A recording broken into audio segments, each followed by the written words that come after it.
अब एक बार भगवान का जन्म जो है, नारद साप दीन एक बारा, यह जब यह बात शंकर भगवान ने पार्वती जी से कही कि नारद ने एक बार भगवान को श्राप दिया था, तो अब ये तो पार्वती जी के लिए बड़ा आश्चर्य और कौतूहल की बात हुई कि नारद तो हरिभक्त, विख्यात हरिभक्त हैं, उन्होंने भगवान को क्यों श्राप दिया। अब जो है अब इसके पीछे जो कथा है, आइए उसको हम लोग ध्यान से सुनते हैं। व्यक्ति यह सोचता है कि उसे जीवन में कुछ उपलब्धि हो जाती है तो वह सोचता है कि यह तो हमारा पराक्रम पुरुषार्थ है और हमने अपने पराक्रम पुरुषार्थ से यह चीज अर्जित कर ली।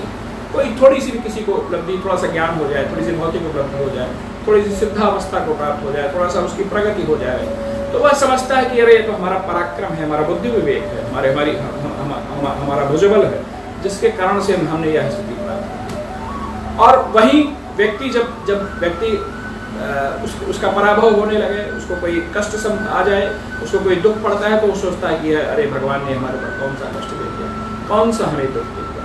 नारद मोह की जो कथा है, वह कथा कहीं न कहीं वह जो अपने प्रगति को, अपनी उन्नति को, अपने वैभव को, अपने उपलब्धियों को भगवान के चरणों में समर्पित करने की जो व्यवस्था है, उस व्यवस्था के प्रति एक प्रकार से आपका ध्यान दिलाने के लिए नारद मोह की कथा है। वही नारद जी जो एक रमणीय जगह पर गए, वहाँ पर उन्होंने देखा कि सुंदर गंगा नदी बह रही है और बड़ा सुंदर वहाँ पे वातावरण है, और वह हरि का ध्यान करने बैठे, और हरि ध्यान के प्रभाव से उनको जो दक्ष प्रजापति ने साप दिया था कि तुम एक जगह रह नहीं सकते, तुम्हें जगह जगह भटकना पड़ेगा, वह साप जो है वो हो गया, स्थगित हो गया। और वह साप जब जो है वह जो है साप स्थगित हो गया और नारद एक स्थान पर टिक गए। यह प्रभाव था हरि नाम के स्मरण का, और वहां पर वो भगवान का स्मरण करते हुए उनको समाधि प्राप्त हो गई। अब जब उनको वहां पर जो है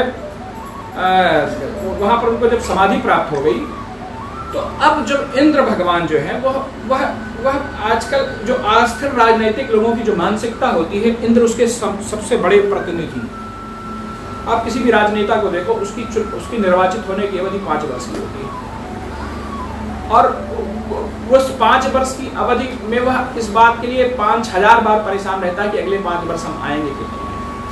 वो छटपटाता रहता, वो जनता के कार्य करता रहता, लोगों के बीच मिलता रहता, उठता बैठता रहता, अपना कार्य संचालित करता रहता है, लेकिन उसे ले दे के वो अगले 5 साल की चिंता सताती रहती है कि अगले 5 साल में पता नहीं मैं आऊंगा कि नहीं आऊंगा। यह जो व्याकुलता है, यह जो आकुलता है, यह जो व्यग्रता है, यह जो चिंता है, यह जो उद्विग्नता है, इसके अगर सर्वोच्च प्रतिनिधि कोई है तो वह इंद्र भगवान। उनको जैसे ही कोई सत्कार्य में लगा व्यक्ति दिखाई पड़ता है, जैसे कोई तपस्या में लगा व्यक्ति दिखाई पड़ता है, यह सभी नेताओं के साथ, सभी राजनेताओं के साथ यह समस्या है। कोई भी समाज के कार्य अच्छे से करने लगे, कोई भी समाज में किसी का नाम थोड़ा होने लगता है, जो सत्ताधारी लोग होते हैं उसे ईर्ष्यालु हो जाते हैं, उसे द्वेष रखते हैं। कोई व्यक्ति थोड़ा सार्थक गतिविधियों में उसका नाम होने लगे, समाज में उसको आदर मिलने लगे, तो उनको लगता है कि अरे इसको कैसे आदर मिलेगा, वो उसके प्रति सशंकित हो जाते हैं कि कहीं अरे हमारी कुर्सी है ना ले लो। इंद्र उसके सर्वोच्च प्रतिनिधि है, और वो उसी तरह से नारद ऋषि की कथा, ऋषि की तपस्या देखकर दुखी हो गए कि जैसे आप समझो कि कोई कुत्ता आगे कोई हड्डी लेकर भाग रहा हो, और सिंह अपनी मस्ती में हो, और कुत्ता कोई हड्डी लेकर भागता हो। अब कुत्ता यह सोचता हो कि अरे इस सिंह से लेकर भाग जाए, नहीं तो ये सिंह हमारी हड्डी खा लेगा, ये हड्डी हमसे छीन लेगा। उसी तरह से नारद ऋषि जो एक ब्रह्म सुख का आनंद ले रहे थे, जो समाधि का आनंद ले रहे थे, उनसे राजपद के लिए उनसे स्पर्धा करना, उनसे ईर्ष्या करना, ये इंद्र की बहुत छोटी सोच यहाँ पर दिखाई गई है। और फिर इंद्र ने अपना वो सब छल छछंद किया है जो किसी की तपस्या को भंग करने के लिए करते हैं। कामदेव को भेजा उन्होंने, कामदेव ने पूरा वातावरण परिवर्तित कर दिया, और वहाँ पे बड़ा जिस तरह का उनका जो सामर्थ्य है उसको पूरा प्रकट उन्होंने किया। यहाँ तक कहा गया कि रंभा जैसी नर्तकियाँ वहाँ पर नृत्य करने लगी। लेकिन इन सब चीज़ों से जो है हमारे नारद मुनि अप्रभावित रहे और उनकी समाधि नहीं टूटी। अंततः गत्वा कामदेव उनके जो है उनके शरण में गया कि नहीं, आप महान हैं, आपको काम भी परेशान नहीं कर सका और आप काम पर विजयी हुए। और इसके पीछे जो कारण बताया गया वो कारण यही बताएगा कि सीम की चाप सकहीं कोई तासु, बड़ रखवार रमापति जासु।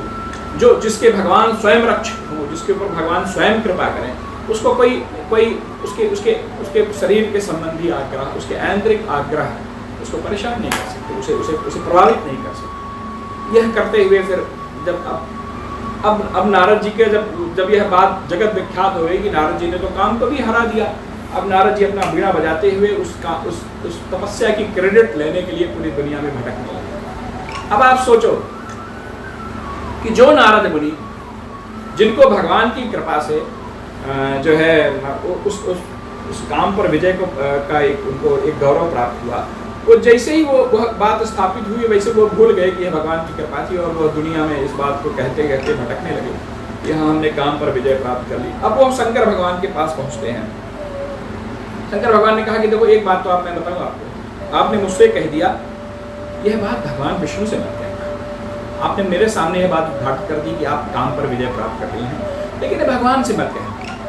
तो अब नारद जी ने सोचा कि अब देखो मेरी सफलता से इनको भी ईर्ष्या होने लगी। नारद जी ने सोचा कि मैंने काम पर विजय प्राप्त कर ली है, मेरा जो यह जो पुरुषार्थ है, जो मेरी तपस्या है, उससे भगवान शंकर भी लगता है ईर्ष्यालु हो गए हैं, भगवान शंकर को भी लगता है ईर्ष्या हो गई, इसलिए मुझे विष्णु भगवान के पास जाने से बचा। अब इतना कह के फिर भगवान विष्णु के पास पहुंचे हैं और वहाँ पर फिर अपनी बात उन्होंने कैसे हमने काम पर विजय कैसे हमने काम पर विजय प्राप्त की है उसको जो है उसको वहाँ पर जो है वहाँ पर बताने लगे। अब भगवान विष्णु ने उनसे कहा कि सुन मुनि मोहि होय मन ताके ज्ञान विराग हृदय नहीं जाके। भगवान विष्णु ने कहा कि जो है उन लोगों के ही मन में नारद जी मोह हो सकता है जिनके हृदय में ज्ञान और वैराग्य ना हो। आप तो ज्ञान और वैराग्य के प्रतिमूर्ति हैं, आपके हृदय में क्या होगा। लेकिन भगवान ने देख लिया कि उनको जो है गर्व का कहीं कोई छोटा सा अंतर उनके हृदय में निकल आया, उनको एक अहंकार की भावना भगवान को लगी और भगवान ने कहा कि ठीक है अब मैं तुम्हें जो है अब मैं आपका वो इलाज करूंगा, क्योंकि ये वैद्य का धर्म है कि वह अपने पास आए हुए रोगी का उसके सूरज के अनुसार नहीं, उसको जो दवा उसको जो जिस दवा से उसका इलाज संभव हो वह इलाज उसका करना चाहिए। इस और अपने भक्ति भावना की रक्षा करना भी भगवान की जिम्मेदारी है। भगवान ने सोचा कि नारद को निरहंकार करना बहुत आवश्यक है, इनको निराभिमानी करना आवश्यक बहुत है, और इतना कह के फिर भगवान ने वह कौतुक रचा है जो नारद मोह के नाम से विख्यात है। अब नारद इसके बाद चले हैं, एक नगर पड़ा जिसमें शीलनिधि करके राजा थे, उनकी विश्वमोहिनी नाम की एक कन्या थी। नारद पहुंच गए वहां पर। अब उन्होंने कहा कि लाओ इस कन्या का कुछ हम जो है इसका भविष्य बता दें। मैं अब वहाँ जो है वहाँ उन्होंने जो है जब उस कन्या को देखा तो अब नारद को जो है उनके होश हक्के बक्के हो। सोचिए अपनी तपस्या को जब नारद ने भगवान के चरणों में समर्पित किया था तो रंभादिक उर्वशी आदि अप्सराओं के गान का, उनके नृत्य का उनके ऊपर कोई प्रभाव नहीं था, उनकी समाधि कहीं नहीं। और जब नारद अपनी तपस्या के अभिमान में भटक रहे हैं तो वही नारद जो थोड़ी देर पहले काम से अप्रभावित थे, उर्वशी और रंभा के ऊपर की कलाओं से अप्रभावित थे, वही नारद बिना जब अपना उनको अहंकार हो गया तो वही नारद विश्व मोहिनी को प्राप्त करने के लिए छटपटाने लगे। और छटपटाने इस तरह से लगे कि जब तप कछुनते होई तही काला, हे विधि मिलई कवन विधि बाला। मैंने उस समय जब तब सब भूल गया और यह विश्व मोहिनी कन्या हमारा वर्ण कैसे करे, इस भावना से नारद एकदम प्रेरित हो गए और फिर भगवान को उन्होंने याद किया है। भगवान वहाँ पर प्रकट हुए, उन्होंने कहा कि आपन रूप देहो प्रभु मोहि। अब भगवान मुझे और कुछ नहीं चाहिए, आपकी कृपा भी नहीं चाहिए, आपका संरक्षण भी नहीं चाहिए, आपका सानिध्य भी नहीं चाहिए। अब ये जो आपका रूप है इसे मुझे दे दें। भगवान से जो भगवान की कृपा और उनकी भक्ति प्राप्त करने के अलावा जो कुछ मांगता उनकी जो दशा होती है वह जो है वही नारद की हुई कि जय विदनाथ होए तो मोरा करऊं सुवेग दास में तोरा, कुपत मांग रुज व्याकुल रोगी, वैद न दे सकहु मुनि जोगी, वैद न दे सकहु मुनि जोगी। तो जब कुपथ मांग रहे हैं उस भगवान से और भगवान ने फिर उनका इलाज किया है, भगवान ने उनका उपचार किया है, भगवान ने उनको वह स्वरूप दिया है कि जो भगवान ने अपना स्वरूप उनको कहा कि ठीक है तुम्हारा उपचार करेंगे। और उसके बाद जब नारद जी वहाँ पर गए हैं तो भगवान ने अपना ऐसा कौतुक किया कि उनका चेहरा जो है वो काफी समान बंदर समान बना और लेकिन वह चेहरा सिर्फ और सिर्फ विश्व मोहिनी को दिखता था और किसी को नहीं दिखता था। लेकिन वहाँ पर दो भगवान के दो गण भी विप्र रूप में, उस शंकर भगवान के दो गण भी वहाँ पर विप्र रूप में अवस्थित थे। उनको भी यह रहस्य पता था कि यह जो नारद भगवान का जो वर्तमान जो स्वरूप है यह जो है बंदर का बंदर सदृश है। अब विश्व मोहिनी माला लेकर निकली है जो है वरण के लिए, अपने अपने भावी पति के वरण के लिए। नारद भगवान वहाँ पर जो है नारद भगवान वहाँ पर उपस्थित थे। अब नारद भगवान का जब उन्होंने बंदर सदृश चेहरा देखा तो मरकट बदन भयंकर देखी देख हृदय क्रोध भाते ही, मरकट बदन भयंकर देही देखत हृदय क्रोध भाते ही। वह विश्व मोहिनी क्रोध से पागल हो गई कि ये राजकुमारों की सभा में, एक से एक योग्य व्यक्तियों की सभा में यह बंदर कहाँ से आकर यहाँ पर बैठ गया। और नारद जी की दशा देखिए, वह उस वरमाला को प्राप्त करने के लिए वही नारद जो काम पर विजय प्राप्त कर चुके थे इतना आतुर हो गए कि पुनि मुनि उकसही अकुलाही, जैसे बंदर खलबल खलबल करता रहता है ना, उछलता कूदता रहता है, उसी तरह से नारद भगवान जिस भी स्थिति में वहाँ बैठे थे वहाँ पर वो एकदम आकुल व्याकुल हो गए कि यह माला हमको पहनाई जाए, और लेकिन माला तो उनको पहनाई नहीं जानी थी। अब वो माला, और इस बीच उनका शिवगणों ने उपहास उड़ाया है।